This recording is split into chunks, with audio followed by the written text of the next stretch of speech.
This visit to Arkansas centered around Dub and Donnie Mooneyham.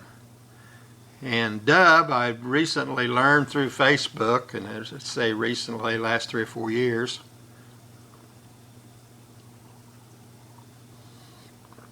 Dub's given name is Harris.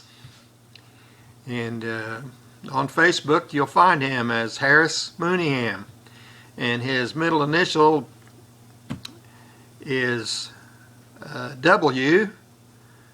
And I'm not sure, I don't think his middle name is Winford, although my dad and his dad and several other people had Winford in their name. Kurt, my brother, his middle name is Winford. And but for some reason I'm thinking Dub's middle name, it starts with a W but isn't Winford. But somehow or another he got nicknamed Dub when he was a child, and I never knew him as anything but Dub. I never heard him spoke of among cousins and family as anybody but Dub until I discovered him on Facebook one day a few years ago, and his name was Harris, and I had to do some research to find out that Harris was Dub. Anyway, he's about, I think he's 8, maybe 9 years older than me. Could be 10. So he's older than me, and he's older enough than me for us to be separated by that age difference. In other words, I think I was probably somewhere between 7 and 10 years old the last time I had seen him prior to this visit, and so that would have made him a middle to late teenager. And you know how that was when you were kids.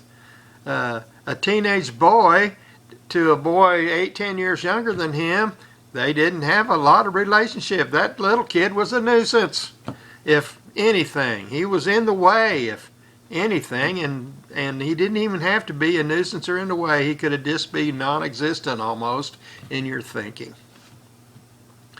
So Dub and Donnie, that's probably the kind of relationship, or a good description of the relationship we had when we were children. I can't remember more than 1 or 2 encounters with him, and in those encounters I can't remember any kind of meaningful interface. Nevertheless, he was my cousin. Donnie was my cousin. They were Uncle Tommy's 2 oldest children, 2 oldest boys, and their sisters who were more my age. I didn't know them very well either because I didn't see them very often. And the reason for that was we moved from Arkansas when I was 3 years old, and that family moved from Arkansas and went to California.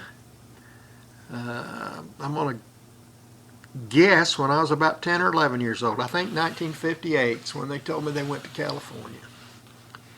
And so I've never been to California, and I had very little interface with cousins from California. And I'm going to go to my dad's sister, Aunt Edith, to illustrate this. Her oldest child, her name was Norma, and she was born in 1936. So that made Norma 11 years older than me, and my first remembrance of Norma was one of a lady who was married and who had children just a little bit younger than me. I think Danny was her oldest, and then Rhonda, and I think those 2 are like 2, 3, 4 years younger than me, something like that. So Norma, because of that age difference and because of that her nearness to the generation before me rather than my generation, Norma and her husband Bobby at that time, they seemed like more like aunts and uncle than cousin to me when I was a child. And so you have that situation. Aunt Edith's youngest, Kenneth, he was 2 years old when Betty and I got married. So he's just about 2.5, 3 years older than Shannon. So you go from Norma the oldest to Kenneth the youngest of her 10 children, and there's quite a different age. There's a big age difference there. And Kenneth is more like the generation of my children than of my generation when I was young.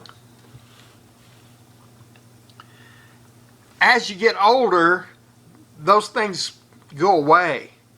Your relationship with aunts and uncles and cousins changes as you all become adults, and you're all adults and are dealing with adult things and adult situations. I think I've mentioned that before too in other videos.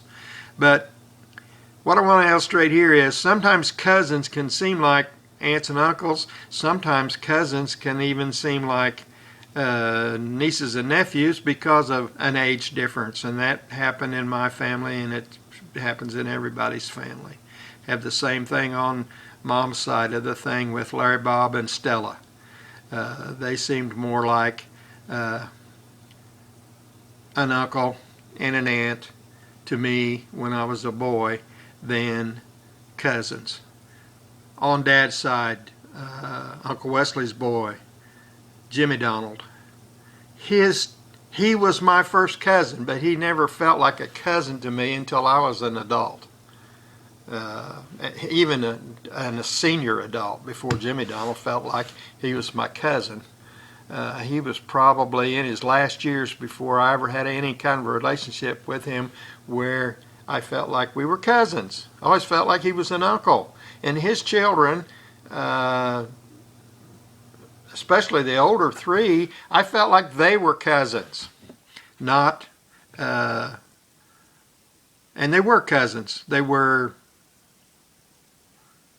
what I would call second cousins. Funny, but I was listening to music this morning, and I was listening to it on a television channel that plays a genre of music that I enjoy, and this channel plays the music, and then it has things flash on the screen about the artist that's performing the music. And it said on there, they were playing a song. I don't remember the name of the song. I think Mickey Gilley was the artist. And it said on the screen, Mickey Gilley and rock legend Jerry Lee Lewis were first cousins once removed. First cousins once removed, what in the heck's that? And I did a little research and found out that that is what I would call a second cousin. In other words, one of them was a cousin to the other one's parent. One of the two was a first cousin to the other one's parent. So there was a generation between them, and that made them second cousins. But that's how it described that, and I thought that was interesting just from the standpoint that I've been earlier today thinking about this video, and during the night last night I woke up and thought about it for a while, and I've already told you for weeks, maybe months, I've been thinking about a video such as this, and that would pop up on the television on the morning that I decided to go make the video. I've rambled around and got totally lost in this video. I don't know whether I made any of the points that I intended to make when I started. I knew it was going to be like this because it's just too big a thing to deal with in one setting. And when you try to do that, you end up, preaching the whole Bible and not making your point about whatever it was you wanted to make. So I want to get back to my Arkansas visit, try to make a point or two, try to finish this thing up. But we went to Arkansas because it was an opportunity to see some first cousins I hadn't seen in 65, 70 years, something like that. It was an opportunity to meet some of their family, their children, their grandchildren, their spouses and such. And not only them, but some of my Arkansas cousins, I got to meet some of their grandchildren and great-grandchildren that I hadn't met before. And I got to reacquaint myself with some of my cousins that I hadn't seen for years and years and years. First cousins and second cousins, maybe even third cousins. And I got to meet some new cousins from the California spectrum and some new second or third cousins from the Arkansas spectrum I had never met before. Some of them were a couple of young kids, Sailor and what was that boy's name? Driver, I think. I think the girl was Sailor and the boy was Driver. A couple little rascals. And I got to meet them. I didn't get to meet their mother. She wasn't there. Met their mother's sister. Don't think I'd ever met them before. They were Glenn Bailey's grandchildren, great-grandchildren. Glenn Bailey, you may know, he hosted the fish fry. He housed most of the California people during this visit. He was the center of attention at a lot of the stories and gatherings. He's got a lot of information because he's old. I think he's 89. That's pretty old for nowadays. I hope to live to be that long if I'm still in good as health and good and sharp mentally as Glenn was. Love to live the kind of life that he lives and have the kind of quality of life that he has now. I did it again. I'm way off subject. But met some of those people. Had a great time at Glenn's on Friday afternoon. The catfish was good. There wasn't enough of it. It went too fast, and I could have eaten catfish all afternoon if there'd been more catfish, but I'm not saying they didn't provide enough. There's plenty to eat. I just was interested in drinking sweet tea and eating catfish. And it was delicious. He fried, I think there was shrimp and hush puppies and I don't know what else went in that fryer when he was making the fish. There's plenty to eat.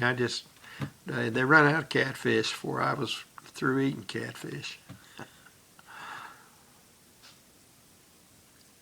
Great time, great visit, great interrelationship with this part of my family, these cousins.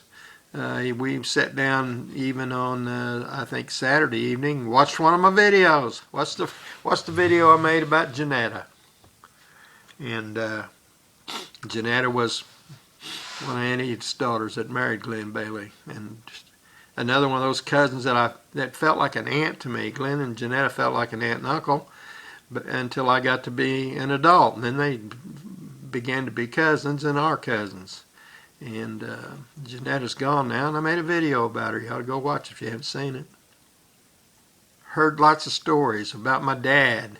Learned things. The last video I just made about where I mentioned Lunsford, Arkansas, and things that I learned about Lunsford, and things that I learned about where I was born, and things that I learned about where my parents lived and how they lived and what they were doing when I was born. Things I didn't know. And it's just good. It's good to have family like this. It's good to get together with family like this.